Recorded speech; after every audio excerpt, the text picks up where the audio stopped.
kuberanga n'olidde omulanga w'obukulu chairman wa ttiimu Kawumbi abaho Frank kubanga abayise okwaniveiringa omuyimbi we nga muyingiza management empya Rahma Pinki era nange ensonga lwaki ziri wano ensonga ebaleese nange yakoze nange ensonga embeese okwaniveiringa omuyimbi omupya ng'ayingira management empya Rahma Pinki ne manager omupya abaho Frank wenda kansoko okwenenya olw'obudde bwe tubaliridde twabadde bakubeera wano sawa 10 naye tulaba obudde bugenzeemu amanya n'eddoboozi nze Calvin Kayanja ku lw'emirimu emirala naye saawa eno nze mwogezi wa ttiimu Kawumbi tuli ku nsonga wano eya Pinki era nga ntambudde ne mukama wange Abawo Frank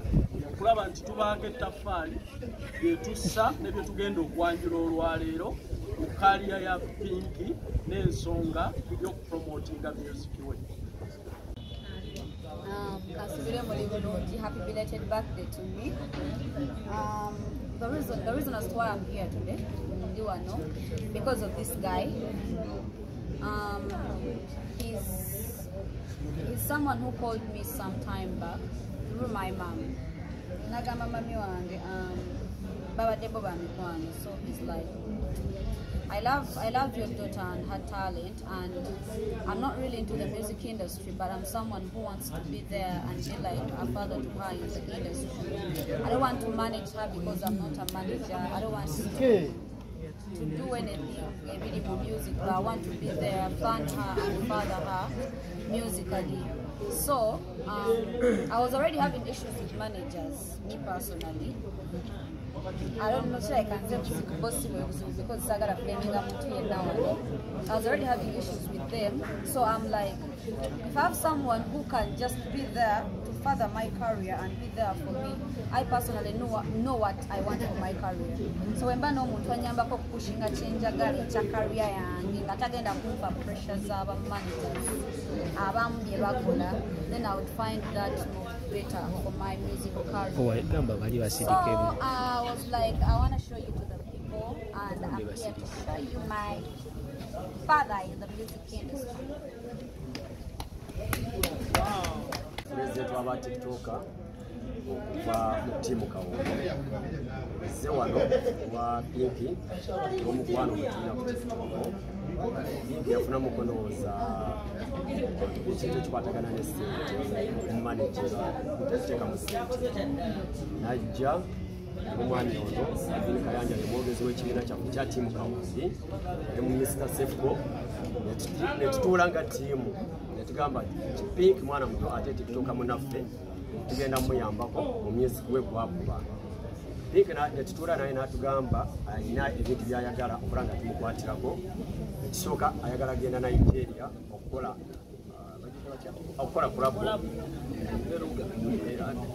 ayina omuyimbi omu gwagenda okukola naye kulabo ekyo kimu n'ebirala emutyo otegeera mu maaso bwene tuvaayo ne mwami Calvin ne Mr. Sefco nga ttiimu Kawumbi netwesalawo tumukole ki tumukwatireko ne tumubuuza how much money do you want n'azitunyonyola z'ebintu ebirala ne sente zigenda okutwala e Nigeria era sente zino tuzina tugenda zimuwa wano mu maaso ga kamera bwe tumusaba kiri kintu kimu atukolere music gwe twetaaga ng'eggwanga kale atukolere music omulungi bw'anaagenda mu maaso n'otukolera ebirungi tujja muteeka mu ssente kuba tulina akawumbi tetusobola kuteeka mu gasiteria wekali tekaliko bisibu tekaliko abanja oba wali omuntu yenna nga muyimbi oba ng'olina gundi talenti yo yonna osobola kutuukirira Sefco oba Calvin Kayanja ne tukwatako ssente weeziri.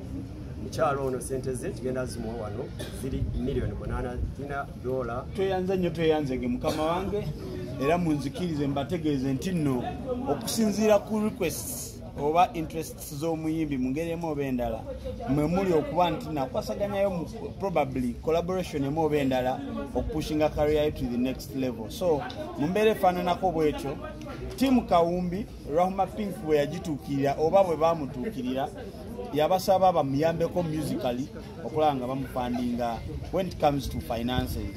Era bwe twogera ku timu Kawumbi ndowooza omu ku bali bamemba omugenzi Katolwama I would say yakulembezanga nnyo ekigambo ssente, era ndowooza mukadde nga kano munzikirize tukangemu tetusobola kukkiriza kuba ng'oyogera ku Kawumbi nga tetulaba. I want to add up something, guys. I am working with these people, Team Kawumbi. Now we they are family to me. We are working, and if you want to work with us, we are going to call them. Those are open. If you want to book me, if you want to do anything concerning me as the artist, my numbers are there for bookings on Instagram. If you're a manager and you want to work with us, because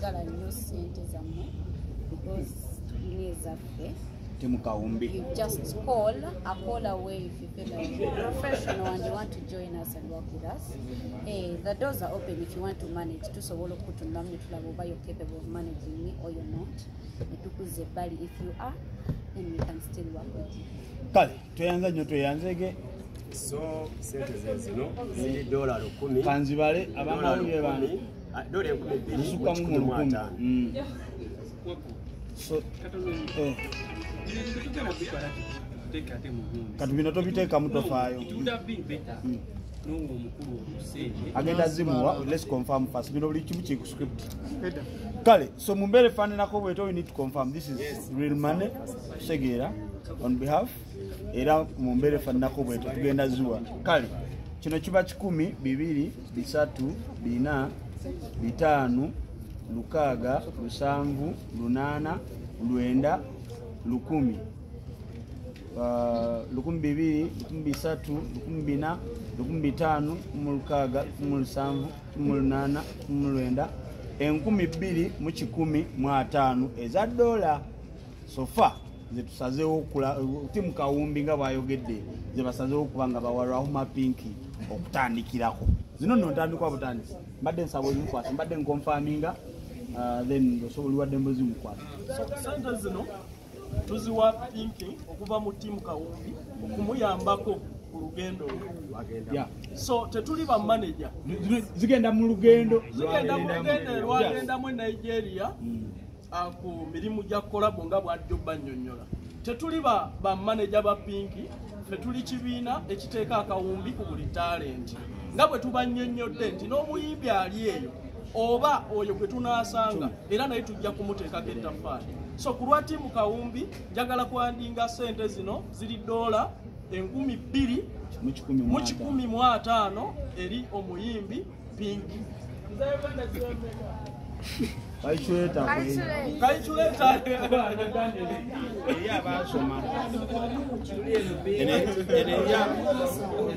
Kale tuyanza nnyo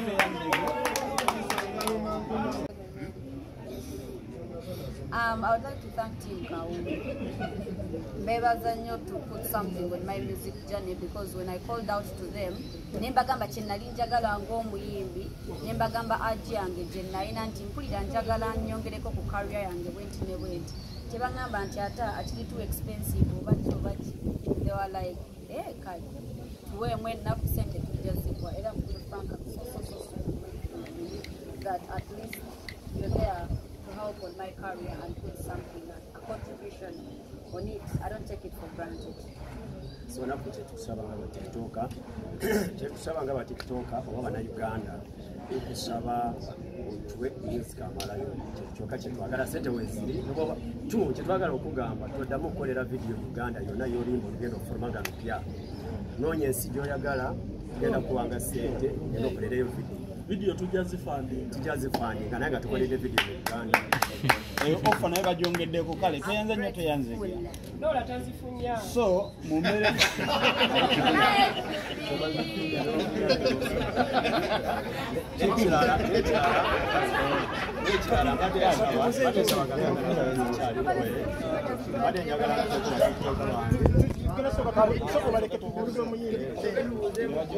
ekintu ng'eggwanga bwe kifuna n'abavubuka abasigadde ffe tuliwo okulaba nti bwe tuyamba music career music industry n'abalala bonna abagiryamu bafunamu oyinza okwekanga tutegeka bivu abakamera n'abakola emirimu emirala byonna under music industry tuba tubayambye nga mu Uganda sente tuzijjawa tuli bavubuka bato abakola business ez'enjawulo mu Uganda so essaawa eno tuli mu kyakupromotinga muyimbi bwe tunaayita amawulire ku kyokulanga businesses zaffe ndowooza nagwo gujja Makona, these are less than 10 million. I do believe now is enough account. Yeah, it's okay. No, it's okay. Buze chokubiri. Rama Pinky abadde mu management of which tetunabamanya bavuddemu eya Hanks Media. Tosobola kujja nomperera mwana nga nze taata we simanyi. I think nandisubidde nti no wandibaddewo member wa Hanks Media waneno. Tetuli wano kutukiza bikadde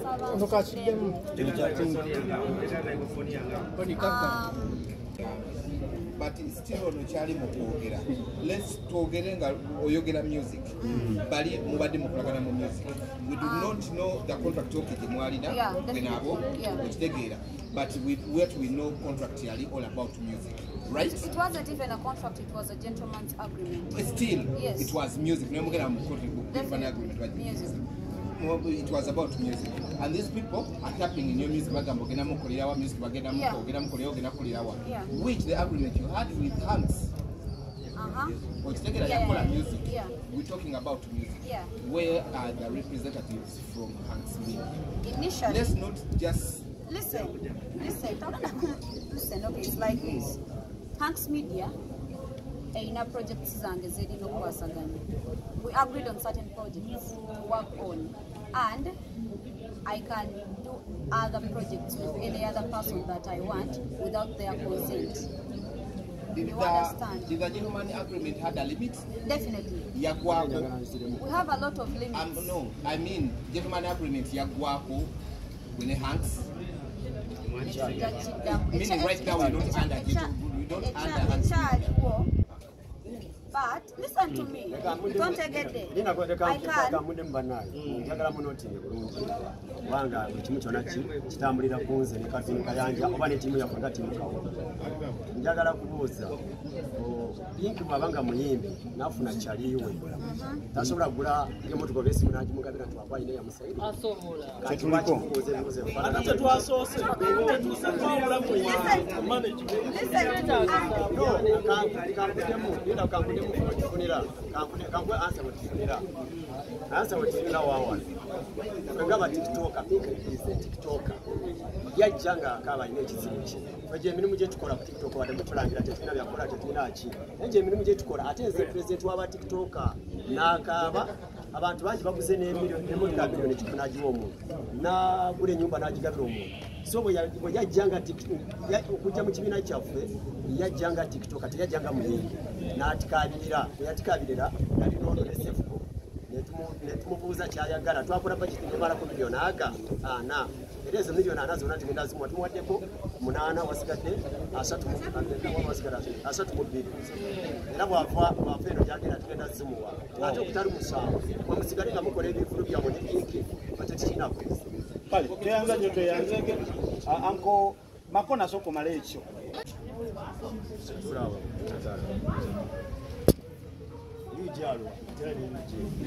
yes.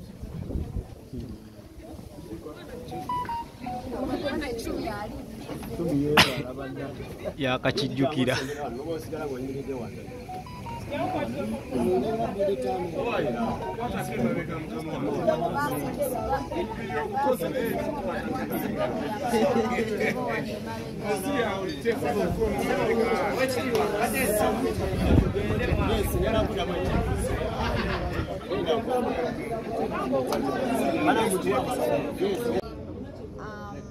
Hanks Media si bazadde bange. Nsaba nange trade and perspective nga bw'okirese. Nti omwana tasobola kukola kintu nga muzadde we takitaliiwo. wano wandibaddewo representative wa Hanks Media. Hanks Media si bazadde bange. Nina personal agreements ne Hanks Media on how they should run my music and everything. And Nina full rights on me personally as an artist and my music. So bo baina party yawe je baina handlinga nange nina party zange ngomuyimbi ze handlinga era nina full rights to make all the decisions on my music and everything I want personally without any consent from nobody.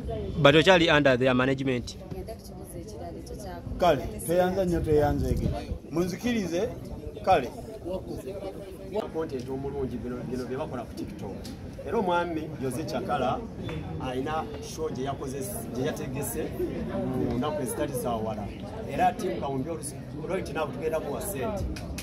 Nakyo mugenda kitubuuza sebo olina sente meko zimpera omwami we zimuwe fwe kastojja n'otituukirira tukuwa sente zaffe obutali musango tugula zitebo ne bwe tutatuulako.